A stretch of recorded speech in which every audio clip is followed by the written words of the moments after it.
February 16, 2026, Los Angeles. The Lakers just lost in overtime at Crypto.com Arena. The Dodgers are 3 months away from defending their World Series title, and somewhere on the 405 freeway, a guy in a Chargers jersey is sitting in traffic, wondering if he made the right choice. Welcome to the most confusing sports city in America, where picking your team isn't about geography. It's not about family tradition. It's about navigating a hierarchy that nobody talks about, but everyone understands. This is Los Angeles, where 2 teams rule everything, and everybody else is just fighting for scraps. Here's what they don't tell you when you move to LA. There are 10 professional sports teams in this city. 10. 2 in basketball, 2 in baseball, 2 in football, 2 in hockey, and 2 in soccer. And yet, if you ask any local how they pick their teams, the answer always starts the same way: the Lakers and the Dodgers. These aren't just the most popular teams in Los Angeles, they're the city's automatic choices, the default settings. If you're born in LA and you care about basketball, you're a Lakers fan. If you care, the Lakers cemented their dominance in the 1980s during the Showtime era. Magic Johnson throwing no-look passes, Kareem Abdul-Jabbar with the skyhook, James Worthy running the fast break. This wasn't just basketball, this was entertainment. Celebrities courtside, Pat Riley in Armani suits, the Forum rocking like a nightclub. They won 5 championships in 9 years, and suddenly, basketball in LA wasn't just a game, it was a lifestyle. The Lakers organization is just so traditional. They've been there from the beginning, man, and they just had so many huge memories within the NBA. We're at number 1.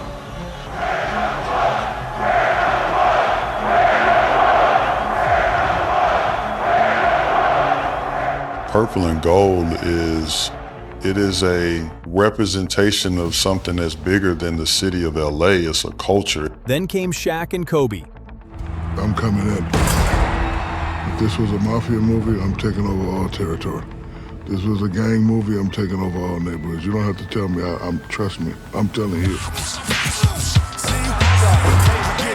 He's bigger than life. 3 straight titles from 2000 to 2002, a dynasty built on dominance and dysfunction. Then, Kobe in Mamba mode. Kobe Bryant who just checked back in. The final seconds, as the buzzer sounds, it's official. The Lakers are NBA champions once again. LA wins the 2000. With 2 more rings in 2009 and 2010. The Lakers repeat back-to-back titles. We ended up winning. Can you speak in terms of what this means to you individually? Just got one more to Shaq. And most recently, LeBron James and Anthony Davis brought championship number 17 in 2020, during a pandemic, in a bubble, with no fans in the stands. James goes inside, the flush and the foul. LeBron James has 28 points, 14 rebounds, 10 assists. Triple-double on a championship night for LeBron James. The smiles and the emotion all over the Lakers' faces. And that's it, it's over. This historic 2020 NBA championship belongs to the Los Angeles Lakers. The Lakers conquer the bubble, and banner number 17 will soon hang in the rafters. The finals MVP is LeBron James. And somehow it still felt like the most Lakers thing ever. 17 championships total, tied with Boston for the most in NBA history. A legacy that spans generations, from Jerry West to Magic to Kobe to LeBron. If you grow up in Los Angeles and you care about basketball, the choice is already made. You're a Lakers fan, period. It's time for Dodger baseball. Swung on and missed a perfect game. The Dodgers win 2-1. The Dodgers took a different path. They arrived in 1958, transplanted from Brooklyn, bringing Major League Baseball to the West Coast, and they never let go.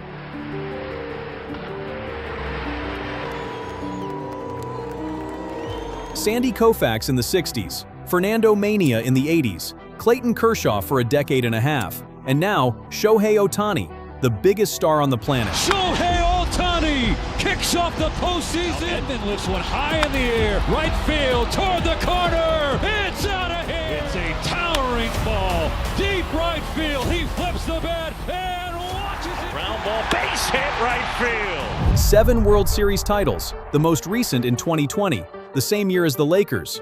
LA's first double championship season since 1988.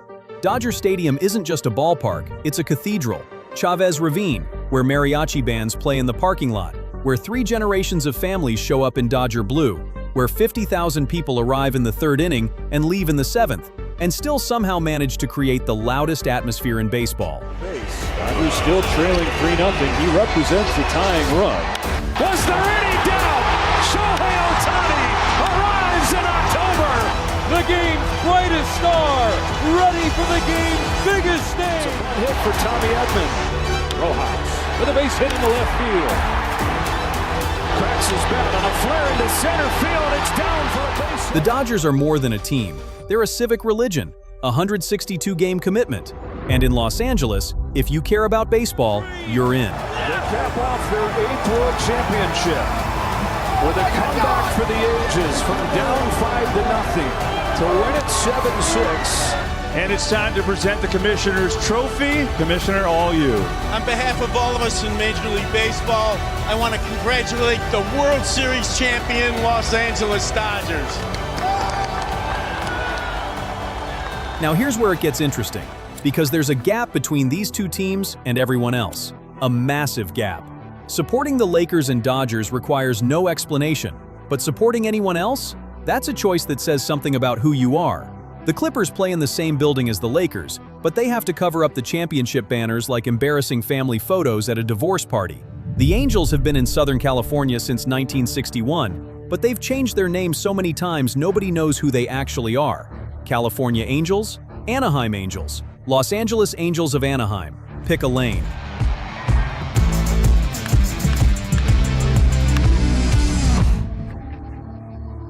And the Chargers? It's time to welcome to the field your 2023 Los Angeles Chargers! Right for the man next to you, 4 quarters, 5 quarters. I belong to take it. They moved from a city that actually wanted them to play in a soccer stadium for 2 years, while their real home was being built. These teams exist in shadows, and their fans know it. Football in Los Angeles is different because LA spent 21 years without a team. 21 years. The Rams left in 1994. The Raiders left that same year. And suddenly the second biggest city in America had no football. No home team, no local identity. Just a void. And when there's a void, people fill it with something else.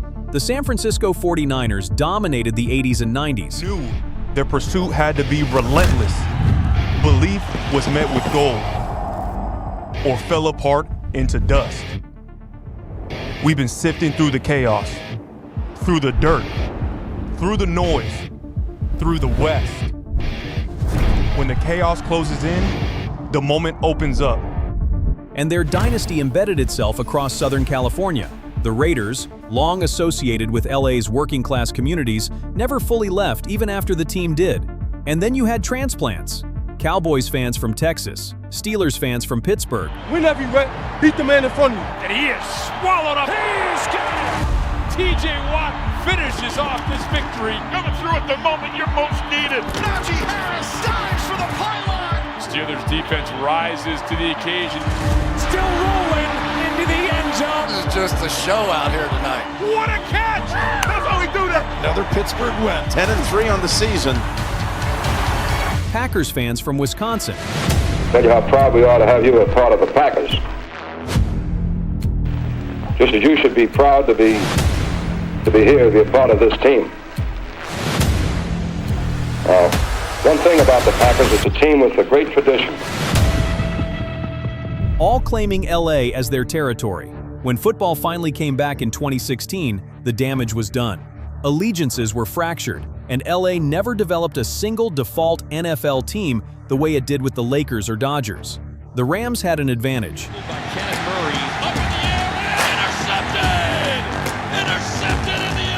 History. The Rams had run the 4-minute mile and then were asked to go another quarter.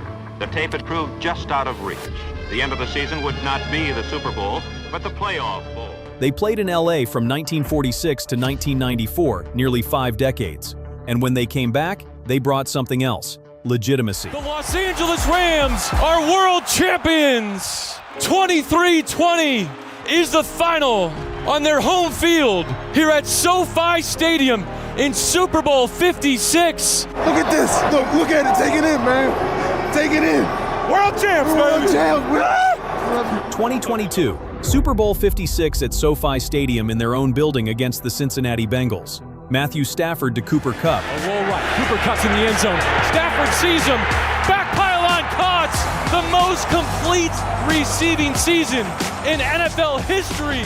Now includes Aaron Donald destroying offensive lines. Burrow to throw for it. He's hit. He flings it away on 4th down. I knew he would make the play.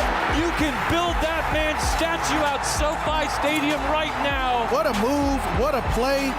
What a game. And they have sealed a championship at home. That Super Bowl win gave the Rams something money can't buy: credibility. Instant legitimacy in a city that doesn't hand out respect easily. Rams fandom grows in two directions now. Older fans who remember the original franchise, the Eric Dickerson days, the greatest show on turf in St. Louis. And younger fans, people without prior NFL loyalties who just defaulted to the team that felt most established, most LA. And then there are the Chargers. Oh, the Chargers. Oh, it's a max sack. Scoop it up, watch out behind you, there we go. Alohi Gilman is out, waiting for a signal. Charger ball.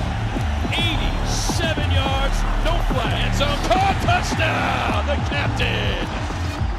They moved from San Diego in 2017, a city that actually loved them, to play in a 27,000-seat soccer stadium while waiting for SoFi to be built. And even now, sharing that palace with the Rams, they're viewed as tenants, renters, not owners of the market. Being a Chargers fan in Los Angeles is an exercise in masochism. You're constantly explaining yourself, constantly justifying the choice, constantly wondering if maybe, just maybe, you should have picked the Rams. Their cultural footprint in LA is razor thin, and everybody knows it, especially Chargers fans. The 10, to the 5, to the end zone! Justin Herbert with his second rush touchdown of the season. The Los Angeles Kings occupy an interesting space. They're not Lakers or Dodgers level, but they're comfortably above everyone else in their sport.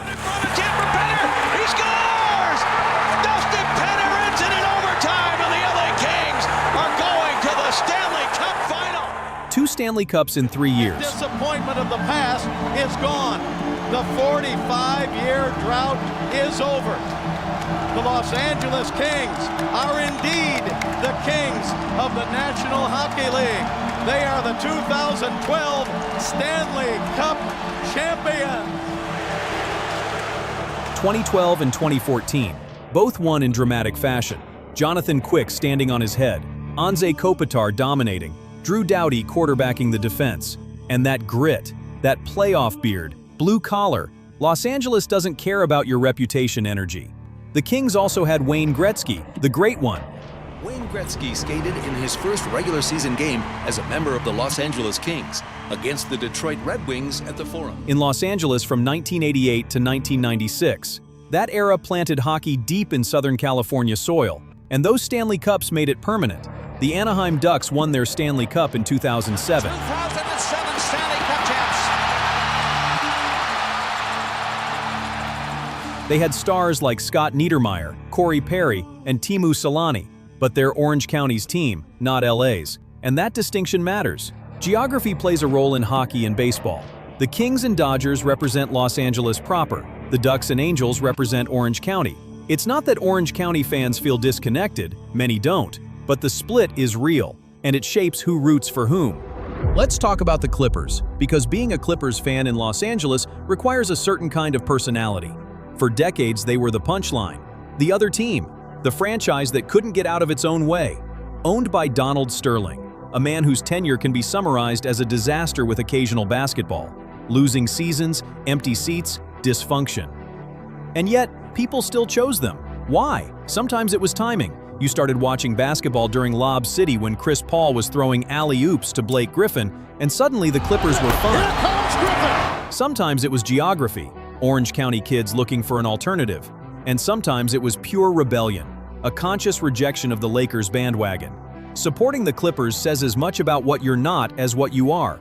You're not a frontrunner. You're not obsessed with rings. You're willing to suffer for something that feels more yours, more authentic. The Angels have been around since 1961, nearly as long as the Dodgers. They won a World Series in 2002. They've had Mike Trout for over a decade. Left-handed batters. Trout with a swing and a drive to left center field. Get going! Get going! Trout sends the ball to deep center field. That one is crushed, and that one is gone. They had Shohei Ohtani before he left for the Dodgers. And yet, their identity has always been murky. California Angels, Anaheim Angels, Los Angeles Angels of Anaheim. The constant rebranding made it impossible to settle on who they actually are. And in a market where the Dodgers are a civic religion, that uncertainty is fatal. Angels fans exist, plenty of them, but they're Orange County's team, not LA's. And that ceiling is real. Soccer operates by different rules because Major League Soccer only launched in the 90s. There's no generational inheritance here, no grandfather passing down allegiances. This is new territory, and it's created the most intense rivalry in LA sports. The LA Galaxy, founded in 1994, has 5 MLS Cups. David Beckham, Landon Donovan, Robbie Keane, the establishment, the team that brought soccer to LA.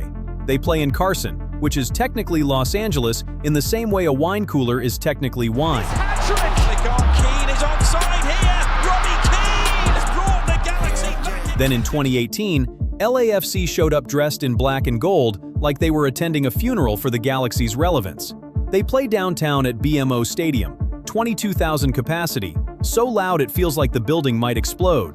The 3252, their supporters section, singing for 90 minutes straight with the intensity of a religious revival.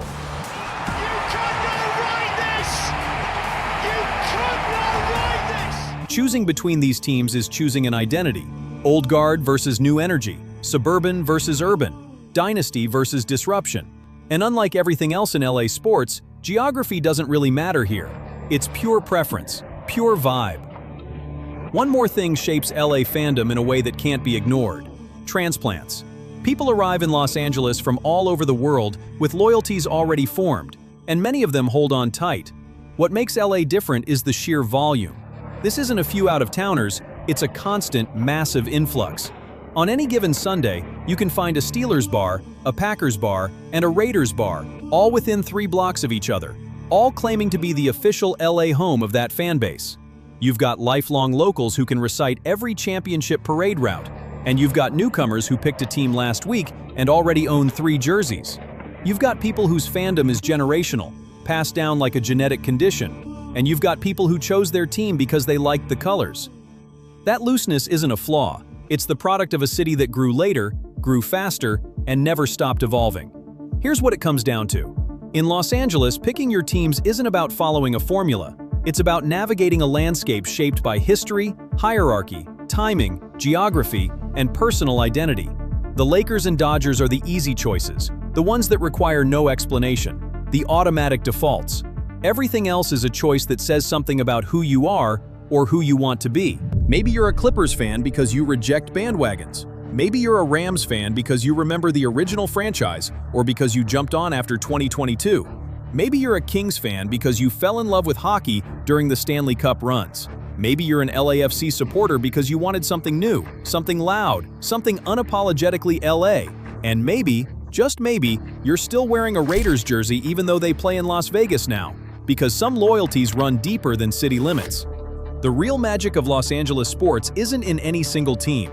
It's in the glorious, chaotic way this city consumes athletics as entertainment, as identity, as performance art. This is a town where you can watch a game at a beachside bar in Santa Monica, debate trade rumors with a stranger who claims to be a producer, they're not, and then sit in traffic on the 10 freeway for an hour while listening to sports radio dissect every play. Double digits again for this offensive machine. Got him swinging! Blake Trinan strikes out the side of the 8th. We arrive late because traffic. We leave early because traffic. We wear the jersey of whoever's winning because LA loves a winner. But when the Lakers are in the finals, when the Dodgers are 1 win away, when the Rams are driving for a championship, this city stops pretending to be cool and reveals what it really is. A collection of sun-drenched romantics who believe that this time, the parade route will be worth the parking. So how do Los Angeles fans pick their teams? It depends on when you were born, where you grew up, who your parents rooted for, what was winning when you started paying attention, and whether you're the type of person who gravitates toward the mainstream or runs screaming in the opposite direction. There's no clean answer because LA doesn't work that way. But that's what makes it fascinating. Protected, steps up, launches deep down the right numbers, all alone. Deshaun Jackson over the shoulder at the 30. He weaves his way to the end zone. In a city defined by reinvention, where everyone's chasing something just out of reach, sports fandom becomes one more way to carve out an identity, to plant a flag and say, this is my team, this is my city. Even if you just moved here 6 months ago and you're still not sure which freeway goes where. Shot, center field, and a base hit for Hernandez. Freddie Freeman down the right field line, down a base hit. Breaks his bat, and coming to the plate, Hernandez, the throw to the plate, the tag. Los Angeles, 10 professional sports teams, 5 major leagues, 2 of everything. And somehow, none of that neatly explains who roots for whom, because the patterns here aren't written in stone. They're written in sunshine and smog, in traffic and triumph, in a hierarchy that everyone follows without ever being told. Welcome to LA Sports, where the games are big, the stars are bigger, and the only thing more consistent than the sunshine is the expectation to win. LeBron James! Blocked by Davis. Get out of here! Hachimura to the rim. He goes! Throw it down! LeBron, little showtime behind the back. D'Angelo! Gotta love it! How about that? 5-on-3. Christie! If you enjoyed this video, stick with Primetime Sports, subscribe, and check out some of our other content right here.